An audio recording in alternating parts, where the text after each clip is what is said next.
Quand on parle des détails dans les jeux vidéo, on peut parler de pas mal de choses différentes. Par exemple les graphismes, la narration, le système de PNJ, le décor des niveaux ou de la carte, et la liste est longue. Pour moi, un bon jeu vidéo, c'était un jeu qui présentait un cocktail de toutes ces choses. Un jeu au graphisme excellent et au décor vaste, mais où le système de PNJ n'est pas du tout au point, peut gâcher une expérience entière. Mais parfois, il est possible qu'un bon, voire très bon jeu puisse se démarquer avec un de ces aspects. Et c'est même ce qui va en faire un jeu unique. Salut, bienvenue sur la chaîne de Rémi Trayette, et aujourd'hui je vais vous parler d'un jeu qui fait partie de cette catégorie. Project Zomboid.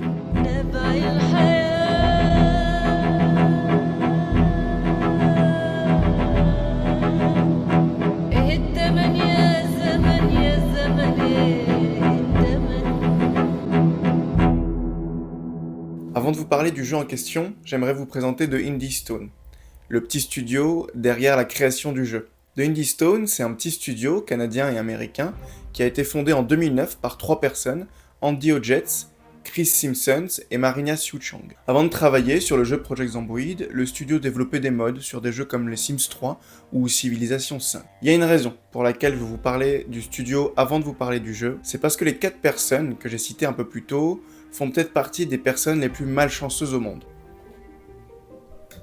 Alors là, toi, ça se voit que tu connais pas Roy Sullivan, un homme qui a été touché 7 fois par la foudre dans sa vie. Ou Anne Hodge, une femme qui en 1954 a été touchée dans sa maison par une météorite. C'était en Alabama. Il s'agit à ce jour du seul cas de l'histoire d'une personne touchée par une météorite. Ou encore...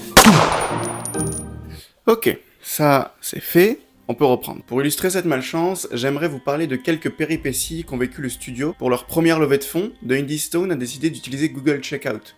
Cependant, l'entreprise a décidé de clôturer le compte et de geler les fonds. C'est pas de chance, mais il y a d'autres entreprises qui font ça. Pour leur deuxième levée de fonds, The Indie Stone utilise PayPal. Sauf que c'est le même problème. Compte et fonds gelés, sans possibilité de mouvement. Donc, l'équipe du studio décide cette fois d'appeler PayPal, sauf que les locaux sont vides et ils sont injoignables, parce qu'une bombe a explosé près des locaux.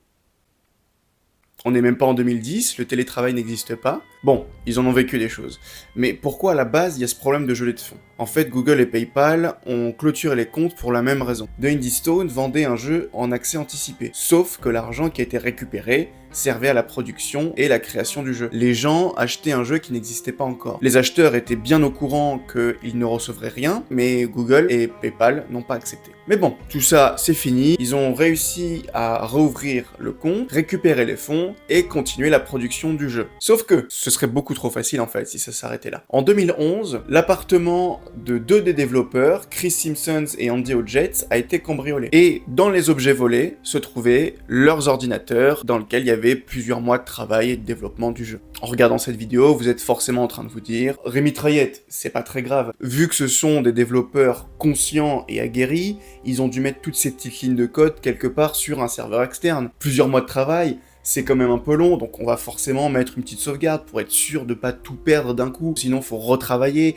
pendant au moins 6 mois, et c'est un peu long, et on prend du retard. Non. En fait, ils ont pas sauvegardé, c'est-à-dire qu'ils ont tout mis dans leur ordinateur, et ils ont perdu tout, quoi. Il y avait rien d'autre. Cependant, et pour l'anecdote, il faut savoir que Chris Simpsons, un des 2 cambriolés, l'a mis sur Twitter. C'est-à-dire qu'il a expliqué qu'ils avaient perdu plusieurs mois de travail, qu'ils s'excusaient, qu'ils allaient travailler d'arrache-pied, etc. Le réseau social étant connu pour être le plus gentil, le plus accueillant et le plus compréhensif du monde, il s'est fait insulter, forcément, on lui a souligné son manque de professionnalisme, et c'est là que l'anecdote devient un tout petit peu spéciale, c'est qu'en fait il a fermé Twitter.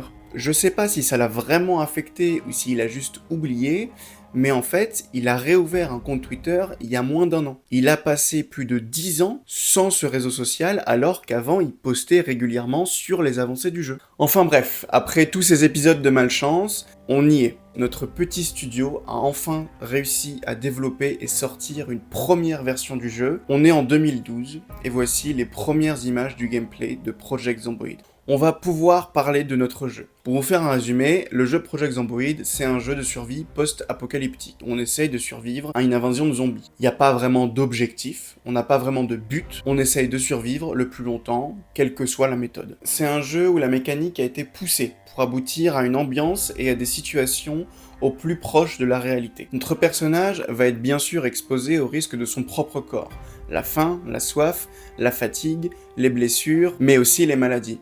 Jusque-là, tout va bien. Mais il va aussi s'exposer à des risques psychologiques.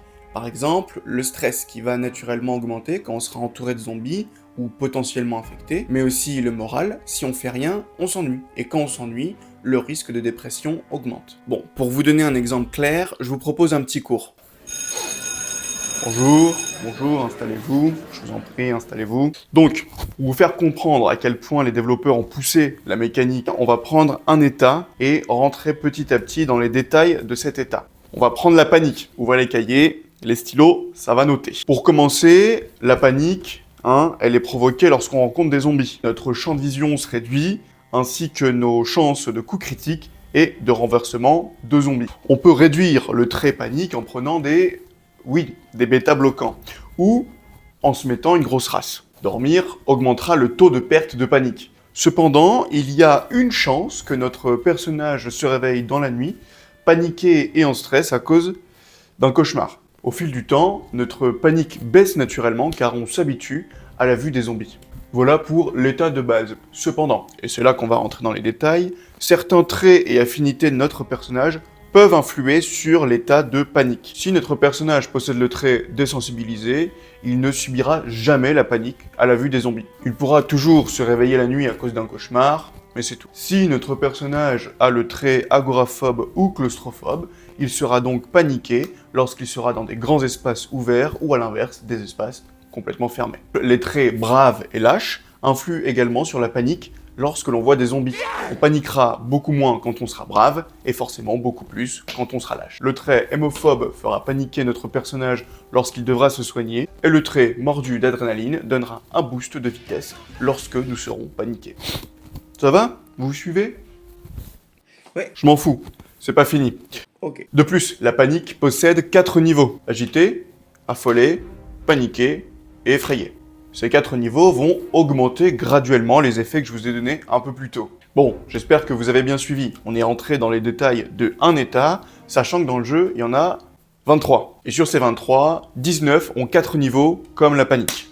Et sur ces 19, 9 états pourront interagir avec les traits et affinités dans le choix du début de la partie. Facile, non? Hop. C'est moi la sonnerie ici. Merci professeur. Il y a également d'autres mécaniques qui sont assez importantes dans le jeu. On va les survoler. On a un système de craft pour construire des meubles, des armes ou des objets utiles. On peut se barricader et protéger les bâtiments dans lesquels on a établi notre base.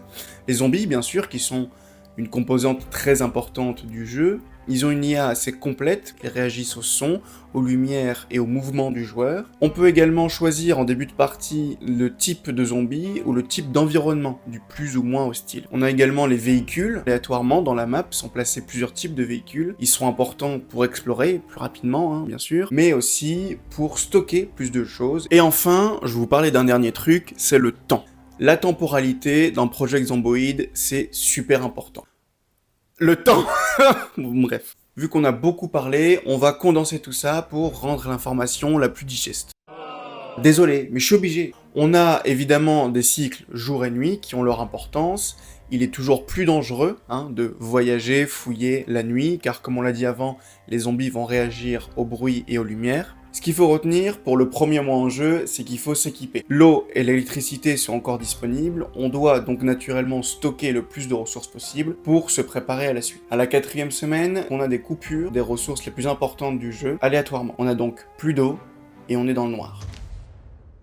Dans les semaines qui suivent, tout sera refait. Ce qui sera important, ce sera donc de trouver des moyens alternatifs pour stocker le plus de ressources possible. Dans les options de notre partie, on peut choisir d'ajouter la saison hiver, c'est-à-dire que l'on va, au bout de 3 à 6 mois, et de manière un petit peu aléatoire, voir les températures baisser et les risques d'hypothermie augmenter. Et enfin, plus on avance, plus la nature reprend ses droits. Les véhicules et les bâtiments se détériorent naturellement, certaines zones sont bien trop dangereuses à visiter ou fouiller, car un bon nombre de zombies s'y sont regroupés. Vous avez maintenant quelques clés en main pour pouvoir arpenter Project Zomboid. Si vous étiez déjà un joueur débutant ou plus avancé, j'espère vous avoir appris quelques astuces ou au moins quelques anecdotes, ça sert toujours pour draguer en soirée, ça marche super, donc franchement allez-y. Et si vous n'avez jamais joué à ce jeu, allez-y, qu'est-ce que vous foutez là, je sais pas. Merci beaucoup d'avoir regardé cette vidéo jusqu'à la fin, c'était ma toute première, j'espère qu'elle vous aura plu. Je vous laisse vous abonner, mettre des commentaires, des avis. J'ai aussi une chaîne Twitch sur laquelle je suis en live 2 fois par semaine, mercredi et dimanche, à partir de 18h.